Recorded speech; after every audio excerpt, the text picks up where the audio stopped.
Gubernur Aceh Haji Muzakir Manaf memberikan apresiasi kepada Badan Pemeriksa Keuangan Republik Indonesia Perwakilan Aceh yang telah menerima laporan keuangan pemerintah Aceh sebagai bukti komitmen pemerintah daerah dalam pengelolaan keuangan yang transparan dan akuntabel. Apresiasi ini disampaikan usai menyerahkan laporan keuangan unaudited kepada Kepala BPK Perwakilan Aceh Andri Yogama di kantor BPK setempat pada Kamis 27 Maret 2025.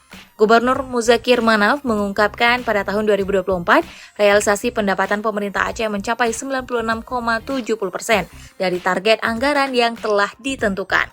Angka-angka ini menurut Gubernur mencerminkan efisiensi dan efektivitas pengelolaan keuangan daerah yang sangat baik. Ini merupakan hasil kerja keras seluruh jajaran pemerintah Aceh dan kami terus berupaya meningkatkan kualitas tata kelola keuangan daerah sebagaimana diamanatkan dalam Peraturan Pemerintah Nomor 12 Tahun 2019 termasuk dengan menyampaikan laporan keuangan tepat waktu, ujar Gubernur Muzakir. Gubernur juga berharap agar tim pemeriksa dari BPK RI dapat melaksanakan audit secara independen dan memberikan rekomendasi yang konstruktif untuk perbaikan tata kelola keuangan daerah. Dia juga mengingatkan kepada seluruh satuan kerja perangkat Aceh untuk berperan aktif dalam proses pemeriksaan guna memastikan kelancaran dan ketepatan waktu audit.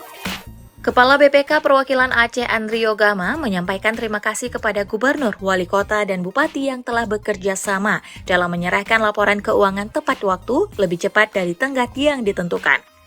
Andri juga meminta agar pihak terkait dapat memberikan data yang dibutuhkan selama pemeriksaan agar proses audit berjalan dengan lancar.